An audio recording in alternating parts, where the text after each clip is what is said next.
ശരി, Shri Shabu Prasad, B J പിയുടെ നിലപാട് ഇക്കാര്യത്തിൽ എന്താണെന്നാണ് താങ്കൾ കരുതുന്നത്? നമ്മൾ ഈ വിഷയം പറയുമ്പോൾ ബി ജെ പി പ്രതിനിധിയെ ഈ ചർച്ചയ്ക്ക് വിടുന്നില്ല, എന്തുകൊണ്ടാണെന്ന് മനസ്സിലാകുന്നില്ല. സുരേഷ് ഗോപി എന്ന കേന്ദ്ര സഹമന്ത്രി അവിടെ മേയറുമായി സഹവർത്തിത്വത്തിൽ പോവുകയാണ് എങ്കിൽ സ്വാഭാവികമായിട്ടും ആ ചർച്ചയിൽ പങ്കെടുക്കാമല്ലോ. ബി ജെ പിക്ക് വന്നിട്ടില്ല. ശ്രീ ഷാബു പ്രസാദ്, ഈ കൂട്ടുകെട്ടിനെ വേറെ രൂപത്തിൽ താങ്കൾക്ക് തോന്നുന്നുണ്ടോ?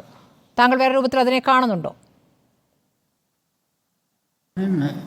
എന്തിനാണ് അങ്ങനെ? എനിക്ക് മനസ്സിലാവില്ല. അതായത് മേയറും കേന്ദ്രമന്ത്രിയും പബ്ലിക്കായിട്ട് വേദിയിൽ പോരാട്ടം എന്ന ഒരു ന്യൂസ് റിപ്പോർട്ട് അങ്ങനെയൊന്ന് റിപ്പോർട്ട് ചെയ്ത് ഒന്ന് ചൂടാക്കാൻ പറ്റാത്തതിൻ്റെ നിരാശയാണോ നിങ്ങൾ ഈ രൂപത്തിൽ കാണിക്കുന്നതെന്നുള്ളത് എനിക്ക് മനസ്സിലാവുന്നില്ല.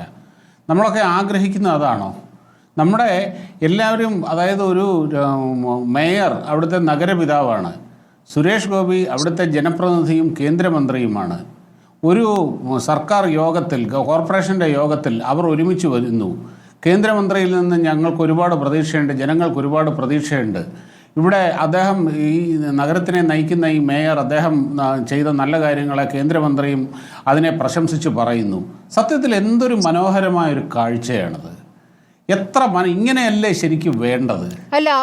എന്തിനാണ് നമ്മളിങ്ങനെ വ്യാഖ്യാനിക്കുന്നത്? എന്ന് ഒറ്റ നോട്ടത്തിൽ നമുക്ക് തോന്നാം, അതിൽ തെറ്റില്ല. പക്ഷേ ആ വാചകങ്ങളൊന്ന് നോക്കൂ. ഈ സുരേഷ് ഗോപിക്ക് മുന്നേ പറയുന്നതാണ്, ന്യായമായ കാര്യങ്ങൾ നടപ്പാക്കി ജനങ്ങളുടെ സൗഖ്യത്തിന് ഊന്നൽ നൽകുന്ന മേയറെ ആദരിക്കാനും സ്നേഹിക്കാനും മാത്രമാണ് തോന്നുന്നതെന്ന് സുരേഷ് ഗോപി പറഞ്ഞു. അത് ഞാൻ ചെയ്യും. എതിരായി നിൽക്കുന്നവരെ നിങ്ങൾക്കറിയാമെന്നും അവരെ കൈകാര്യം ചെയ്യണമെന്നും സുരേഷ് ഗോപി ചൂണ്ടിക്കാണിക്കുകയാണ്. അപ്പോൾ ഈ സഖ്യത്തിന് എതിരായി നിൽക്കുന്നവരുണ്ട് എന്ന് മേയറും കരുതുകയാണ്. അപ്പോൾ ആ സഖ്യത്തിന് എന്തോ കുഴപ്പമില്ലേ? അല്ല, അത് വെറും ഒരു കരുതലല്ലോ. ഇത് അത് വ്യക്തമല്ലേ? ഇതാ ഇപ്പൊ ഇവിടെ ഇരുന്ന് അനിലക്കര പറഞ്ഞത് എന്താണ്? എന്ന് പറയുമ്പോൾ അവരുടെ പിന്തുണയിലാണെന്നേ ഇദ്ദേഹം മേയറായി നിൽക്കുന്നത്. ഒരു ആയിക്കോട്ടെ, ഞാനതല്ല പറഞ്ഞത്.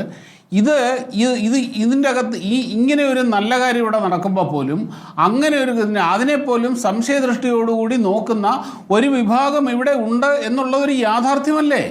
ഈവൻ സ്മൃതിയുടെ ചോദ്യത്തിൽ പോലും ഒളിഞ്ഞിരിക്കുന്നത് അങ്ങനെയുള്ള സംശയങ്ങളല്ലേ? നിങ്ങൾ അങ്ങനെയുള്ളവരെ സൂക്ഷിക്കണം എന്ന് സുരേഷ് ഗോപി പറയുന്നതിൻ്റെ അകത്ത്, അല്ലെങ്കിൽ ഒരാൾ പറയുന്നതിൻ്റെ അകത്ത് എന്താ? അത് യാഥാർത്ഥ്യമല്ലേ സ്മൃതി? അത് എത്ര കൃത്യം. അതായത് രണ്ട് രാഷ്ട്രീയ പാർട്ടികളിലുള്ളവർ, രണ്ട് രാഷ്ട്രീയ വിശ്വാസങ്ങളിലുള്ളവർ ഒരുമിച്ചൊരു വേദിയിൽ അവർ ഒരിക്കലും യോജിക്കാൻ പാടില്ല, അവർ എപ്പോഴും തമ്മിലടിച്ചുകൊണ്ടേ ഇരിക്കണം എന്ന ആഗ്രഹം എത്ര നികൃഷ്ടമാണത്. അത്രമാത്രം നികൃഷ്ടമായ ചിന്തകളിൽ നിന്ന് ഈ രീതിയിലുള്ള പ്രതികരണങ്ങൾ വരൂ. ഇനി മറ്റൊരു കാര്യം പറയാം. ഞാൻ ഇന്നലെ തൃശ്ശൂരുണ്ടായിരുന്നു. ഞാൻ സുരേഷ് ഗോപിയെ കണ്ടു. വൈകുന്നേരം, സത്യത്തെ ഞാൻ പറയുകയാണ്, സത്യത്തിൽ സുരേഷ് ഗോപി കേരളത്തിൽ ഒരു പുതിയ രാഷ്ട്രീയ സംസ്കാരം തന്നെയാണ് ഉണ്ടാക്കുന്നത്. അവിടെ രാമനിലയത്തിൽ വൈകുന്നേരം 7:30 അദ്ദേഹത്തിനെ കാണാൻ അവിടെ ചെല്ലുമ്പോൾ അവിടെ ഒരു ജനസഹസ്രമാണ് അവിടെ. അതും വളരെ സാധാരണക്കാർ, ഏറിയ പങ്കും സ്ത്രീകൾ, സാധാരണക്കാർ വന്ന് കാണുന്നു. അദ്ദേഹം അവരെ എല്ലാവരും ക്ഷമയോടെ കേൾക്കുന്നു. എന്തൊക്കെയാണെന്നുള്ളത് എനിക്കറിഞ്ഞൂടാ, ഞാൻ ദൂരെ നിൽക്കുകയായിരുന്നു, പിന്നീടാണ് കണ്ടത്. അതായത് ഞാൻ ഈ രീതിയിലുള്ള ഒരു സാധാരണക്കാർക്ക് ഇത്രയും അപ്രോച്ചബിളായിട്ടുള്ള, ആക്സസിബിളായിട്ടുള്ള ഒരു രാഷ്ട്രീയ നേതാവിനെ, അല്ലെങ്കിൽ ഇത് ഇതിനു മുമ്പുള്ളത് എൻ്റെ ഒരു അറിവിൽപ്പെട്ടിടത്തോളം ഉമ്മൻചാണ്ടിയാണത്. അദ്ദേഹം വേറൊരു ഞാൻ ശക്തമായി രാഷ്ട്രീയമായി വിമർശിക്കാറുള്ള കോൺഗ്രസിൻ്റെ മുഖ്യമന്ത്രിയാണ്.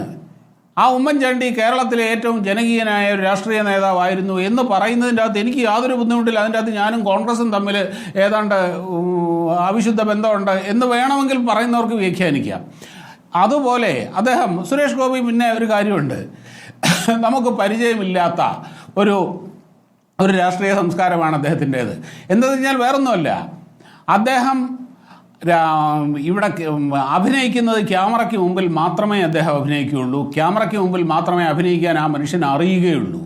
അദ്ദേഹം ദേഷ്യം വന്നാൽ ദേഷ്യപ്പെടും, മനസ്സിലുള്ളത് തുറന്നു പറയും. ദേഷ്യം വന്നാൽ ദേഷ്യപ്പെടും, സങ്കടം വന്നാൽ കരയും, സന്തോഷം വന്നാൽ ചിരി. ഇങ്ങനെയൊക്കെയല്ലേ സാധാരണ മനുഷ്യർ നമ്മളൊക്കെ. അത് എല്ലായിടത്തും അദ്ദേഹം കാണിക്കുന്നു. അത് ശരിക്ക് ഒരു സാധാരണക്കാരുടെ മനസ്സിൽ ഒരു വല്ലാത്ത വേവ് ലെങ്ത് മാച്ചിങ് ആണ് ഉണ്ടാക്കുന്നത്. ഇങ്ങനെ ഒരു സംഭവം നമുക്ക് പരിചയമില്ല. രാഷ്ട്രീയക്കാരൻ അവൻ്റെതായ ഒരു ബോഡി ലാംഗ്വേജ് ഉണ്ടാവണം, അവൻ്റെതായ ഒരു എടുപ്പം നടപ്പ്. ഈ നിർവചനങ്ങളെല്ലാം ഇവിടെ മാറുകയാണ്.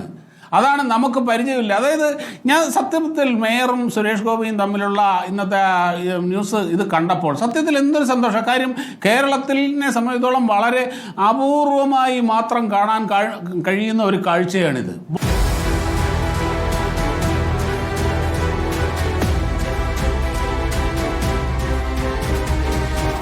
ഡിബേറ്റ് വിത്ത് സ്മൃതി പരുത്തിക്കാട്.